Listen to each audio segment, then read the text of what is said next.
बिस्मिल्लाहिर्रहमानिर्रहीम। Next lecture number 26 physics. हम chapter number 3 पढ़ रहे हैं।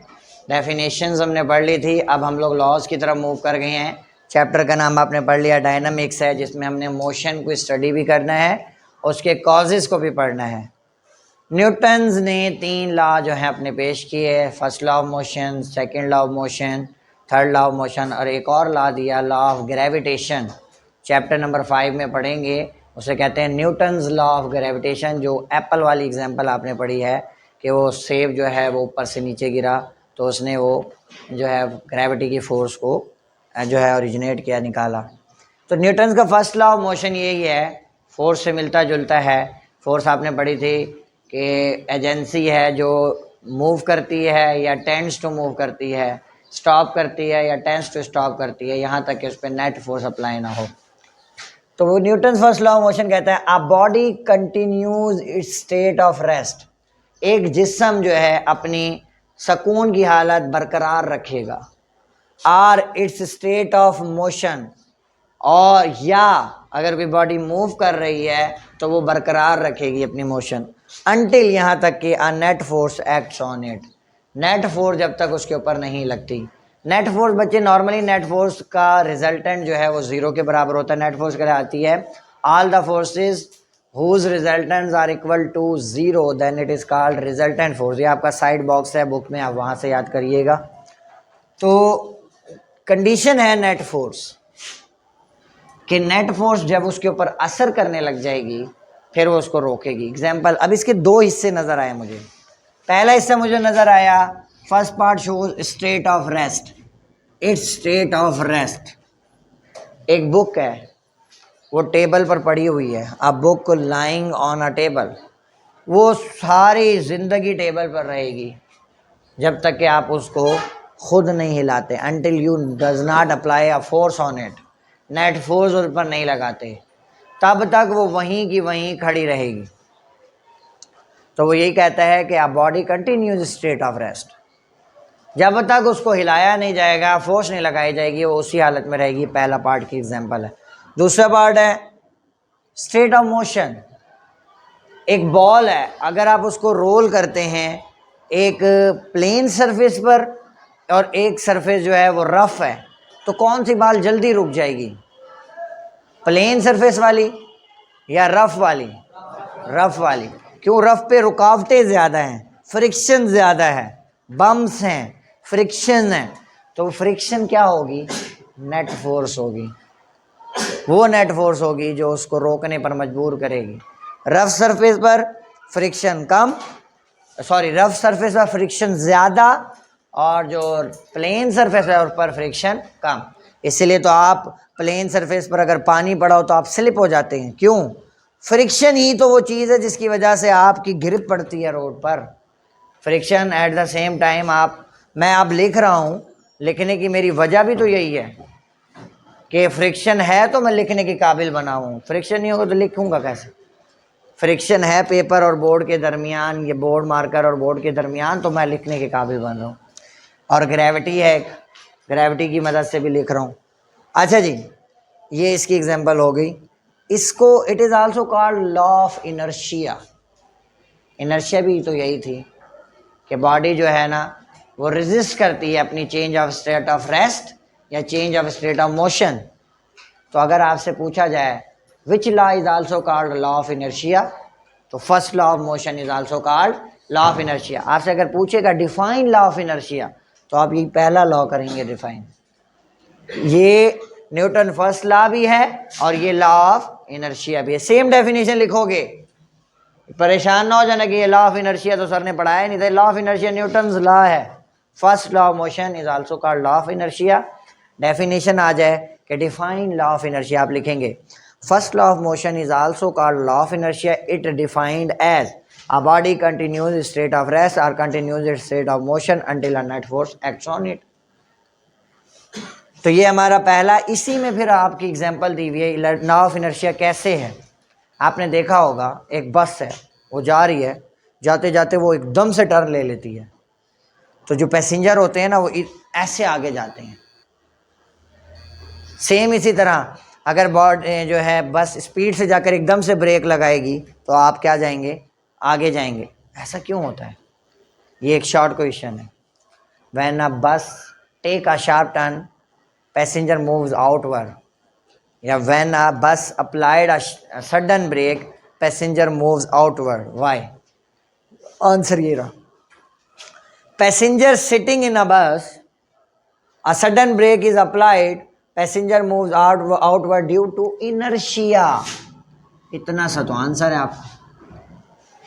इनर्शिया वो प्रॉपर्टी है जिसकी वजह से वो जो है क्या नाम है, आगे चले जाते हैं, आगे बढ़े।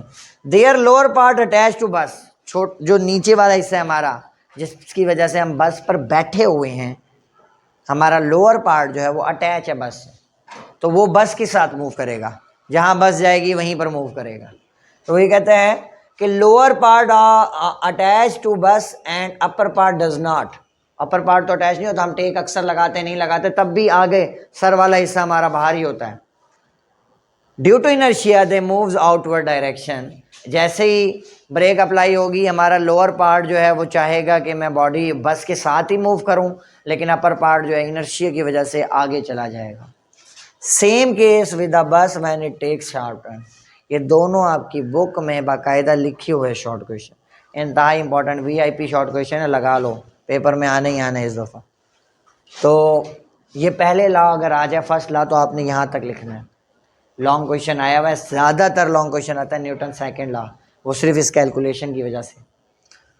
Newton second law of motion वो कहता है कि अगर किसी बॉडी पर मैं फोर्स लगाता हूँ, नेट फोर्स अप्लाई करता हूँ, तो उस बॉडी में हरकत होगी या नहीं होगी? अब मैं इस पर फोर्स लगाऊंगा तो ये हरकत करेगी ना। तो ये हरकत जो है लाजमी नहीं है कि सेम स्पीड से करे, वेलोसिटी चेंज हो सकती है, तो उसमें क्या प्रोड्यूस होगा? एक्सेलरेशन प्रोड्यूस होगा। वो यही कहता है when a net force acts on a body it produces acceleration in it. जब मैं नेट फोर्स लगाता हूँ किसी बॉडी पर तो उसके अंदर एक्सेलरेशन प्रोड्यूस हो जाएगा। Acceleration is directly proportional to net force. मैं जितनी फोर्स लगाऊंगा उसी हिसाब से तो एक्सेलरेशन प्रोड्यूस होगा, उसी स्पीड से। अगर मैं थोड़ी फोर्स लगाऊंगा तो थोड़ा मूव करेगी बॉडी, तेज फोर्स लगाऊंगा तो तेज मूव करेगी। तो वो यही तो कह रहा है कि जितनी ज़्यादा फोर्स लगाओगे उतना ज़्यादा एक्सेलरेशन प्रोड्यूस होगा, यानी एक्सेलरेशन जो है वो डायरेक्टली प्रोपोर्शनल है टू नेट फोर्स के एंड इनवर्सली प्रोपोर्शनल है टू इट्स मास के। मैं 5 न्यूटन की फोर्स लगाता हूँ इसके ऊपर, तो ये क्या करेगा? ऐसे मूव करना शुरू कर देगा। अगर मैं वही 5 न्यूटन फोर्स ट्रक पे लगाऊंगा उसको कुछ होगा? तो मैस के तो उलट हो गया। मैस के लिए तो आपको ज़्यादा फोर्स लगानी पड़ेगी उसी को उतना मूव करने के लिए। तो मैस के इन्वर्सली प्रोपोर्शनल, और आपने अभी कल पढ़ा भी था परसों कि इनर्शिया जो है वो डिपेंड ही मैस के ऊपर करता है। अब इसकी यही बात को मैं मैथमेटिकली लिखूंगा, acceleration is directly proportional to force. हो गया, acceleration is inversely proportional to mass. दोनों बात लिखिए ना, ये पहली बात, ये दूसरी बात। अब इनको कंबाइन कर लिया, कंबाइन किया इन दोनों इक्वेशन को, तो मेरे पास आ गया A जो है डायरेक्टली प्रोपोर्शनल है F के, इनवर्सली प्रोपोर्शनल है M के। अब मैंने F को एक साइड पर कर लिया, M और A को उधर ले गया हूँ, तो ये M यहाँ पर डिवाइड हो रहा था, वहाँ जाकर मल्टीप्लाई हो गया। F डायरेक्टली प्रोपोर्शनल हो गया M A के। अब प्रोपोर्शनल का साइन हटाऊंगा तो कोई कॉन्स्टेंट लगाऊंगा, वो है K। F बराबर है K M A, और हमेशा K की वैल्यू न्यूटन्स के केस में हमेशा 1 रहेगी। तो K को हटा दें तो F बराबर है M A। इंतहाई इंपॉर्टेंट फार्मूला है। क्यों? ऑब्जेक्टिव में आता है। What is second law of motion, आपकी इसी बुक में भी है, F is equal to M A। Numerical, maximum numerical इससे सॉल्व होंगे। आज भी अभी 2 आपको करवाऊंगा, वो दोनों इसी से सॉल्व होंगे। तो F, अब इसका यूनिट निकाल लिया। मैस का यूनिट होता है बच्चे किलोग्राम, एक्सेलरेशन का यूनिट होता है मीटर पर सेकंड स्क्वायर। तो इसको कंबाइन किया तो किलोग्राम मीटर पर सेकंड स्क्वायर, या इसका यूनिट मैं लिखता हूँ न्यूटन। फोर्स का यूनिट न्यूटन लिखते हैं ना, तो न्यूटन बराबर होता है किलोग्राम मीटर पर सेकंड स्क्वायर। कल मोमेंटम पढ़ा था, मोमेंटम को आपने कहा था न्यूटन सेकंड या किलोग्राम मीटर पर सेकंड। अब ये पर सेकंड स्क्वायर है, ठीक हो गया। अब न्यूटन की डेफिनेशन है, इधर ही से निकलेगी, इस फार्मूले से। अगर मैं 1 किलोग्राम मास की बॉडी पर कोई फोर्स लगाऊं, कितने मास के, 1 किलो के मास के ऊपर अगर मैं फोर्स लगाऊं और उसके अंदर मेरी फोर्स लगाने से 1 मीटर पर सेकंड स्क्वायर का एक्सेलरेशन पैदा हो जाए, तो उसकी जो फोर्स है वो 1 न्यूटन है। यही लिखी हुई है मैंने। When a 1 kilogram mass body moves with acceleration of 1 meter per second square by applying force, it is called 1 Newton. It is called 1 Newton. Newton को रिप्रेजेंट करते हैं n के साथ। तो ये आपका सेकंड लॉ ऑफ मोशन है। इंतहाई आसान, डेफिनेशन याद करनी है, डेफिनेशन से ही कैलकुलेशंस हैं, उन्हें कंबाइन किया, उधर से इधर ही से यूनिट बनाए हैं, और फिर यूनिट की डेफिनेशन भी यहीं से लिखी है कि 1 किलोग्राम मास की बॉडी अगर 1 मीटर पर सेकंड स्क्वायर का एक्सेलरेशन प्रोड्यूस हो जाए फोर्स लगाने से, तो उसकी जो फोर्स होगी वो 1 न्यूटन के बराबर। क्लियर है यहाँ तक? जज़ाकल्लाह।